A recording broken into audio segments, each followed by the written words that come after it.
पहली बात तो उपासक को ये नहीं देखना कि हमारा मन लगता है कि नहीं। उपासक को नाम चलाने का प्रयास करना चाहिए।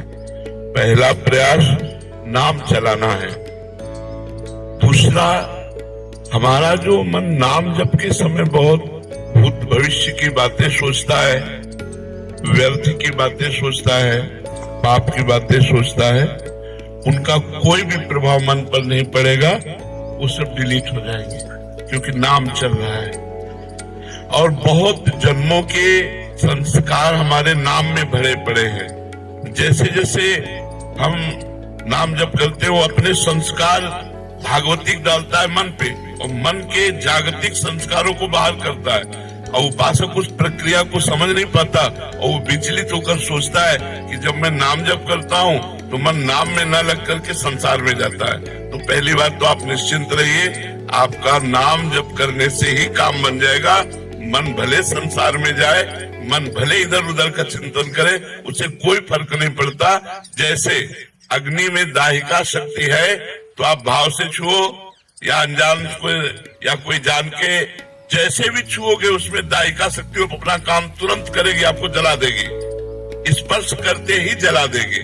जैसे अमृत में मारण शक्ति का नाश करने वाली शक्ति विराजमान है, आप जो ही अमृत पिएंगे आप मृत्यु से बच जाएंगे।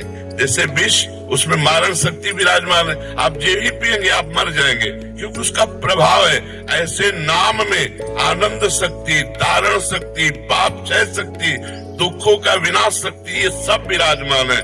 आपकी जिह्वा से नाम छुआ कि आपका परम मंगल होगा। इसीलिए गोस्वामी जी ने लिखा है, भाव कुभाव अनख आलसहु नाम जपत मंगल दिश दसहु। भाव से या कुभाव से, अनख से या आलस्य से जैसे भी नाम जप किया जाए वो हमारे सारे पापों का नाश करके, चाहे जहां हम देश विदेश कहीं भी दसों दिशाओं में हो, हमारा मंगल हो जाएगा। इसलिए हमें प्रधानता रखनी है नाम जप की, ना कि मन लगने की, क्योंकि नाम जप के प्रभाव से ही चंचल मन स्वयं वशीभूत हो जाएगा। हमारे रसिक महापुरुष श्री ध्रुवदास जी से पूछा गया कि मन बड़ा चंचल है, कहीं भगवान में लगता नहीं है, तो इसका क्या उपाय है कि मन को लगा दिया जाए। तो उनका मन तो चंचल सबनते, या को कौन उपाय। तो बोले साधन को हरि भजन है, कै सत्संग सहाय।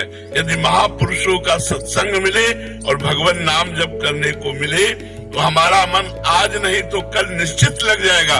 लेकिन आज हम अभी राधा बोल रहे हैं और अभी हमारे प्राण निकल जाए और मन संसार में लगा रहा है तो भी हमें भगवत प्राप्ति हो जाएगी। जैसे पुत्र में मन लगा था अजामिल का, ना कि भगवान में, और पुत्र का नाम था नारायण, तो जहां नारायण पुकारा तो उसका कल्याण हो गया। मन उसका पुत्र में लगा था, अपने पुत्र को पुकारा नारायण, लेकिन नारायण नाम भगवान का, तो उसका अंतिम समय काम बन गया। और हम जानबूझ के राधा राधा बोलेंगे तो हमारा मंगल नहीं हो जाएगा। वो तो अपने पुत्र के लिए नारायण बुलाया तो उसका कल्याण हो गया। और हम जानबूझ के राधा राधा, कृष्ण कृष्ण, राम राम, शिव शिव, हरि हरि जपेंगे, हमारा परम मंगल हो जाएगा, मन लगे या न लगे। हम कई बार उदाहरण देते हैं, जैसे हमारा मन कहीं और लगा हो, भोजन पा रहे तो पेट भर जाएगा ना। ऐसा तो नहीं है कि मन नहीं लगा तो हमारा पेट भरा नहीं, हमारा तो पेट भर जाएगा ना। ऐसे ही हम नाम जप कर रहे हैं, मन लगे न लगे, संसार से वैराग्य, भगवान से अनुराग और अपने स्वरूप का बोध, तीनों एक साथ होता चला जाएगा। जब अधिक नाम जप करोगे तो अनुभव में आ जाएगा। इसलिए सबसे प्रार्थना है, पहली बात शराब मत पीजिएगा। अगर इतने लोगों में से कोई भी शराब पीता हो तो आज वृंदावन की पावन भूमि में रज में बैठे हो, शपथ खा लो कि शराब नहीं पिएंगे। वो तुम्हारी बुद्धि को भ्रष्ट करता है, तुम्हारा पैसा व्यर्थ जाता है और तुम्हारे शरीर के अंगों का नाश करता है। कितने लोग शराब पीते हैं इतने में? हाथ उठाओ। बहुत कम लोग। धन्यवाद। हम तो पहला धन्यवाद देते हैं जो नहीं पीते हैं और दूसरा धन्यवाद देते हैं जो पीते हैं, वो हाथ से छोड़ देंगे। पक्का छोड़ दोगे? छोड़ दोगे? हाँ, पहली बात शराब नहीं पीना।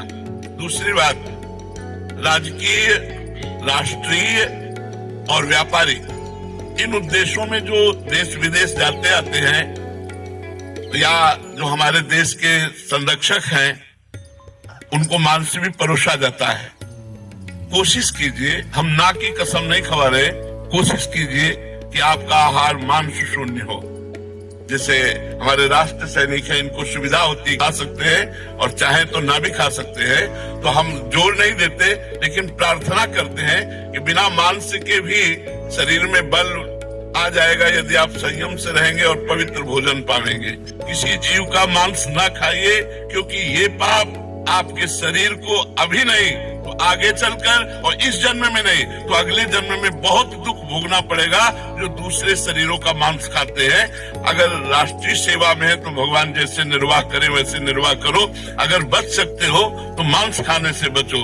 अगर शराब पीना और मांस खाना, और तीसरा दोष पराई स्त्री से बेविचार करना, अगर इन तीनों पर आप विजय प्राप्त कर ले और नाम जप करें तो इसी जन्म में आपका मंगल हो जाएगा, इसी जन्म में सारे दुख छूट जाएंगे। जो केवल 3 बातों को स्वीकार कर लीजिए, हमारी बात मान लीजिए कि अगर माता बहन पराये पुरुष से और पुरुष पराई माता बहनों के साथ ऐसे गंदे आचरण न करे तो हमारे भारत में गृहस्थी बिगड़े ना। आज हमारे भारत की गृहस्थी बिगड़ रही, गृहस्थ धर्म बिगड़ रहा है। ये हमारे भारतीय धर्म में नहीं। प्राणपन से पत्नी को अर्धांगिनी माना गया और पति को प्राणेश्वर माना गया। जहाँ हमारे धर्म में ये बात है, वो ये बातें, गंदी बातें ऐसे संशय पैदा करें जो पराये पुरुष पराई स्त्री। तो ये 3 बातें आप स्वीकार कर लीजिए तो आपका जीवन धन्य हो जाएगा। किसी से आशीर्वाद मांगने की जरूरत नहीं है। यदि आप सही आचरण करेंगे तो सबके आशीर्वाद आपके पास आ जाएंगे। पहला, हम शराब नहीं पिएंगे। दूसरा, मांस नहीं खाएंगे।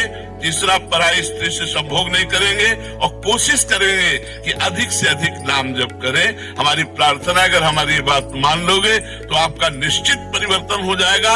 आप भारी विपत्ति में भी मुस्कुरा कर निकल जाएंगे। इतनी सामर्थ्य आपको भगवान देंगे। श्री राधा।